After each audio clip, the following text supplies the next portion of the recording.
Саламатсыздар ма, құрметті оқырмандар? Сіздермен бірге математика пәнінің оқытушысы Алсит Амангелді Гумарович. 5-ші сынып математика 2-ші тоқсан БЖБ А деңгейі 2-ші нұсқа. Тақырыбы жай бөлшектерге амалдар қолдану. 5-ші сыныпты математика пәнінен 2-ші тоқсанға арналған бөлім бойынша жиынтық бағалау. Тақырыбы жай бөлшектерге амалдар қолдану. А деңгейі 2-ші нұсқа. Оқу мақсаты келтірілген, бағалау критерийі келтірілген, ойлау дағдыларының деңгейлері жазылған және орындау уақыты 20 минут. 2-ші нұсқа 3 есептен тұрады.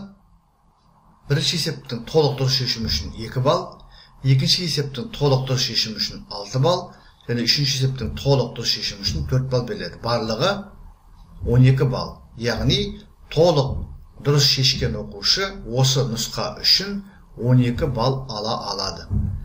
Бірінші есепте 6 санды салыстыру керек. Екінші есепте 6 пункттен тұратын есеп. Үшінші есеп мәтін есеп, яғни мәселе есеп. Бірінші есеп 2 балдық есеп. Берілген сандарды кему ретімен жазыңыз. 6 сан берілген. 4-еуі жай бөлшек, оның ішінде дұрыс бөлшектер де бар, бұрыс бөлшектер де бар. 2-еуі аралас сан. Алдымен аралас сандарды бұрыс бөлшектерге айналдырып аламыз. Содан кейін берілген сандардың барлығын ортақ бөлімге келтіреміз. Шешуі берілген сандарды қолайлы болу үшін бір бағанға жазып алдым. Байқап отырсыздар, бөлшектердің бөлімдері 5, 2 және 4. Ортақ бөлімге келтіру үшін 5, 2 және 4-тің ең кіші ортақ еселігін табу керек.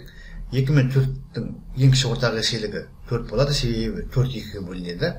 Ал 5 пен 4 өзі жай сандар болғандықтан, олардың ең кіші ортақ еселігі олардың екеуінің көбейтіндісіне тең. Яғни 4 пен 5-тің көбейтіндісі 20. Сонымен берілген 6 санның бөлімдерінің ең кіші ортақ еселігі 20 болғандықтан бөлімге ортақ бөлім ретінде 20-ны жазуымыз керек. Сонымен, бірінші 5-тен 2 бөлімі 20 болуы үшін 5-ті 4-ке көбейту керек. 5-ті 4-ке көбейтеміз. Олай болса, алымында осы 4-ке көбейтуіміз керек. Біз бөлшектің алымында бөлімінде 0-ге тең емес санға көбейтіп тұрмыз. 2 көбейтілген 4. Бұл бөлшекті кеңейту деп аталады. Сонда алымында 8, бөлімінде 20 шығады. Екінші санымыз 2-ден 1. Бөлімінде 20 шығу үшін 2-ні 10-ға көбейтеміз. 2 көбейтілген 10 бөлімінде. Алымында осы 10 санына көбейтеміз. 1 көбейтілген 10. Яғни бөлімінде 2 мен 10-ның көбейтіндісі 20. Алымында 1 мен 10-ның көбейтіндісі 10 шығады. Үшінші санымыз 4-тен 3. Бөлімінде 20 шығу үшін бөліміндегі 4-ті 5-ке көбейтуіміз керек. Яғни бөлімін 4-ті 5-ке көбейттік. Олай болса, алымында осы 5-ке көбейтеміз. 3-ті 5-ке көбейтеміз. Сонда 20-дан 15 шығады.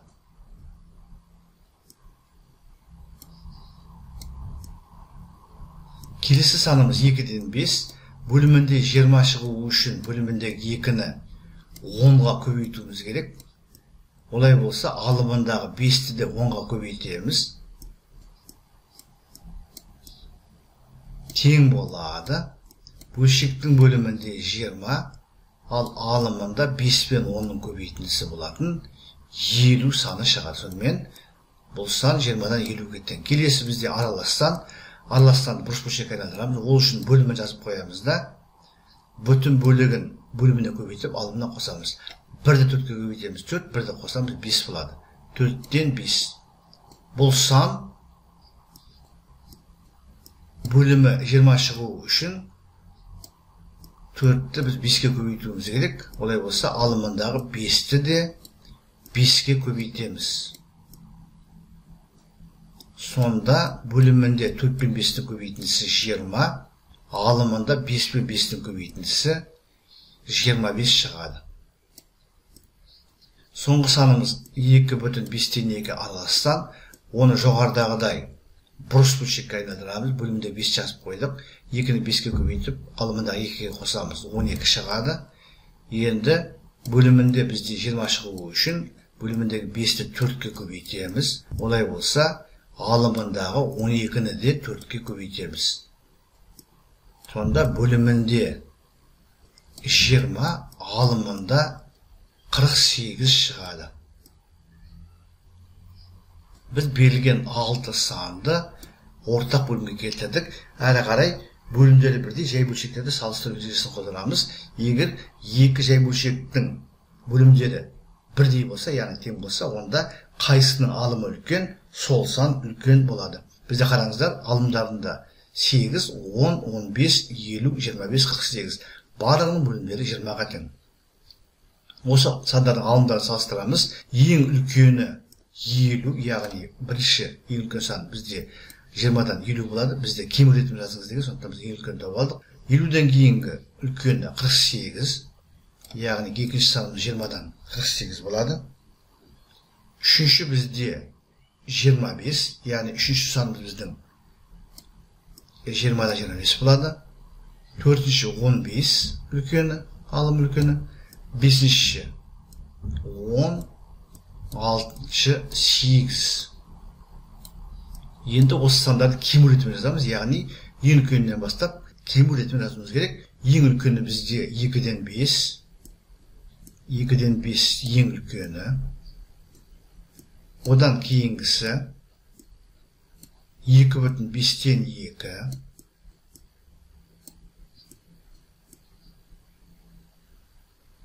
Одан кейін 1,4-тен 1.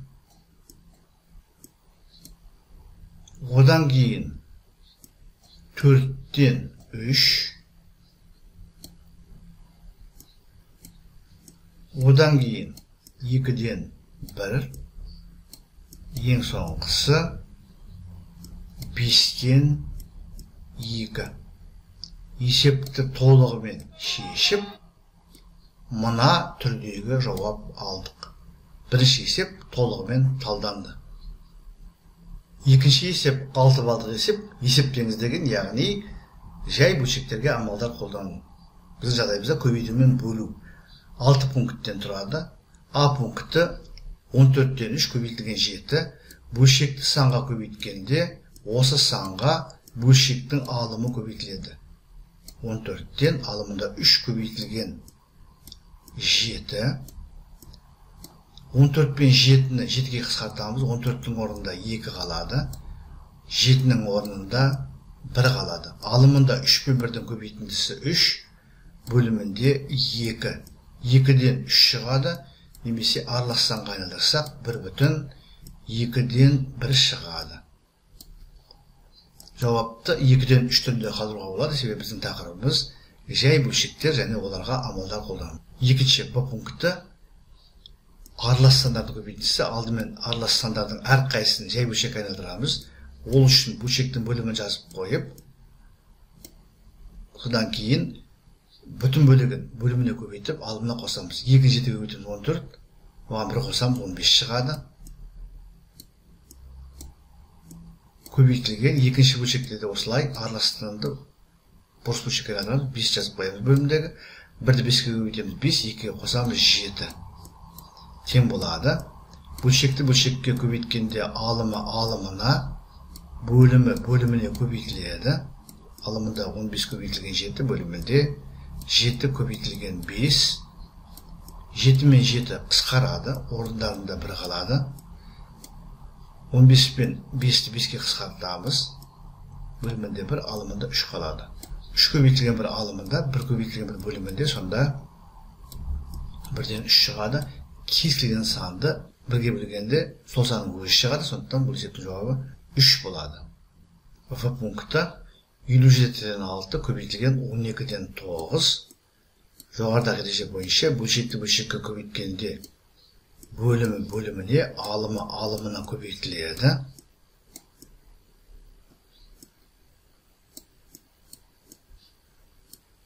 Алты мен 12-ні 6-ға қысқартамыз. Бөлімінде 2, алымында 1 шығады. 57 мен 9'ды 3'ке қысқартамыз. 57'nin орнында 19. 9'ның орнында 3 қалады.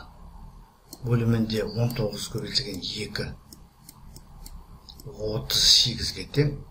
Алымында 1 көбейтілген 3-3-ге тең. Бұл жерде бір айтатын мәселе, оқушылар екінші көбейткіште алымында 19 болатын жағдай кездеседі. Онда қараңыздар, бұл жағдайда бірінші жағдайда сияқты 6 мен 12 6-ға қысқартылады, сонда бөлімінде 2 алымында 1 болады. Ал 57 мен 19-ды 19-ға қысқартуға болады, сонда бөлімінде 3 алымында 1 шығады да, бөлімінде 3 пен 2-ның көбейтіндісі 6, алымында 1 мен 1-дің көбейтіндісі 1 шығады. 6-дан 1. Бұндай нұсқаларда кездеседі. Г пункті 7-ден 3 бөлу 6 бөлшекті санға бөлгенде осы санға бөлшектің бөлімі көбейтіледі. Яғни бөлім 7 көбейтілген 6 болады. Алымында 3 пен 6-ны 3-ке қысқартамыз.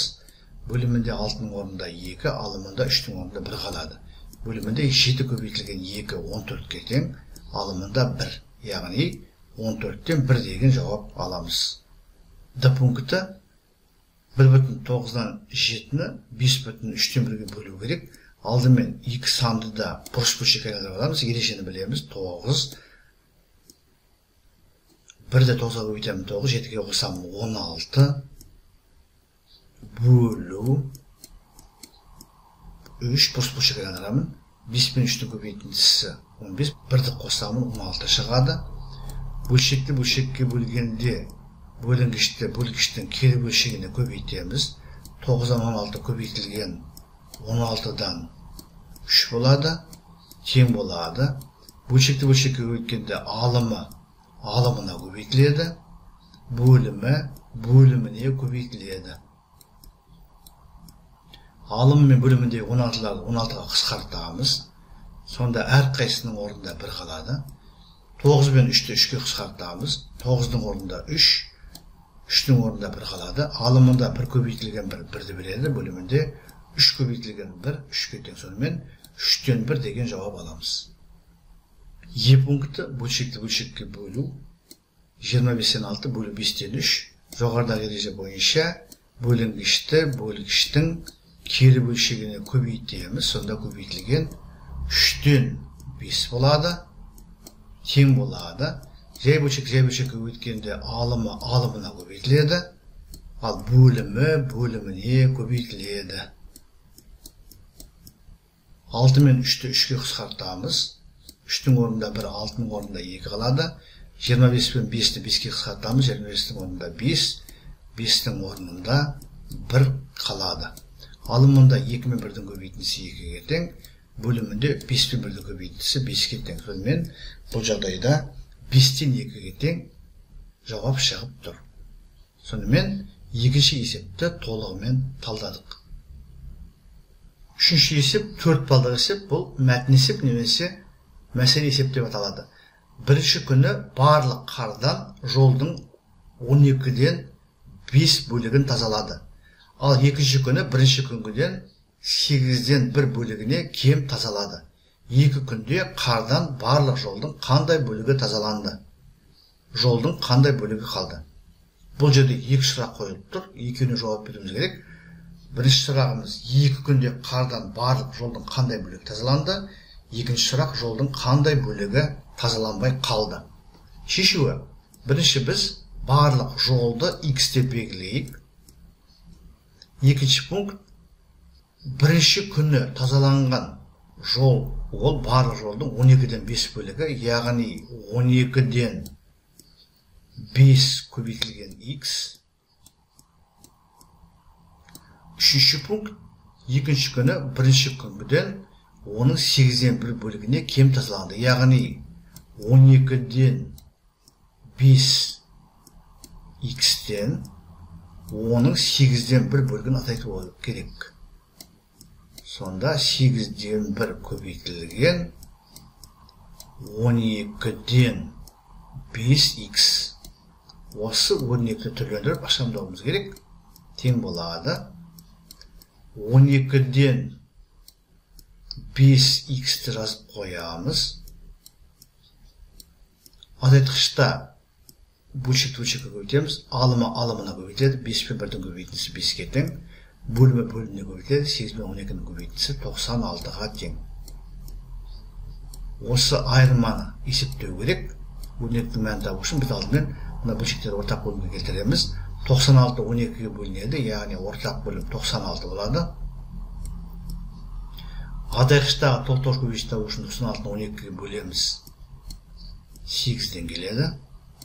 Азайтқышта 96 бөлінген 96 1-ден келеді. 8 бесіміз 40. 5 біріміз 5. Көбейтілген x бөлімінде 96, алымында 40 минус 5 бізге 35-ті береді. Сонымен 96-дан 35x. Бұл екінші күні тазаланған жолдың мөлшері, бөлігі. Әрі қарай осы алғашқы 2 күнде тазаланған жердің бөлігін анықтаймыз. Ол үшін бірінші және екінші күні тазаланған бөліктерді қосамыз. Сонда бізде 12-ден 5x қосу 96-дан 35x шығады. Қосуды орындау үшін бөлшектерді ортақ бөлімге келтіреміз. Жоғарыдағыдай ол 96-ға тең болады. Толтырғыш көбейіш табу үшін 96-ны 12-ге бөлеміз, 8-ден келеді. 96-ны 96-ға бөлеміз. Мына жерде бізде екінші қосылғышта толтырғыш көбейіш 1-ге тең болады. 5-8-іміз 40. 35-ті 1-ге көбейтсек 35 шығады. Көбейтілген x бар. Сонда 96-дан 75 шығады. Көбейтілген x. 96 мен 75-ті 3-ке қысқартсақ 32-ден 25x шығады. Сонымен 2 күнде тазаланған жер бөлігі бастапқы жердің жолдың 32-ден 25 бөлігі. Бірінші сұраққа жауап бердік. Екінші сұрақ бізде қанша бөлігі қалды? 5-ші пункт бізде барлығы жолдың мөлшері x еді. Одан тазаланған бөлігін азайтамыз, яғни 32-ден 25x-ті азайтамыз.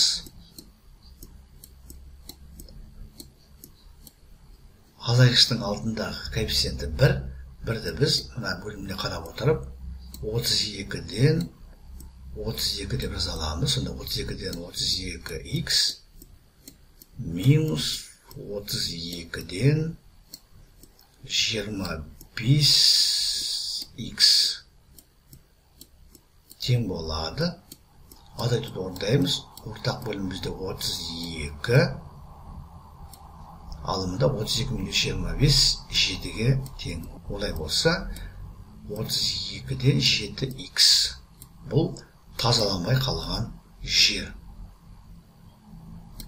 Сонымен 2 күнде жолдың 32-ден 25 бөлігі тазаланды. Қардан тазаламай қалған бізде 32-ден 7 бөлігі екен. Мен 3-ші есепті толығымен талдадық. Сонымен құрметті оқырмандар, бүгінгі сабақта математика пәнінен 5-ші сыныптың 2-ші тоқсанға арналған бөлім бойынша жиынтық бағалаудың А деңгейінің 2-ші нұсқасы толық талданды. Сіздерге барлығы түсінікті болды ғой деп ойлаймын. Егер сұрақ болса комментарийға жазыңыздар. Мен әдеттегідей әрбір сұраққа ұсыныс пікірге ескертуге уақытымен және нақты жауап беруге тырысатын боламын. Зейін қойып тыңдағандарыңыз үшін көп рахмет. Келесі кездескенше.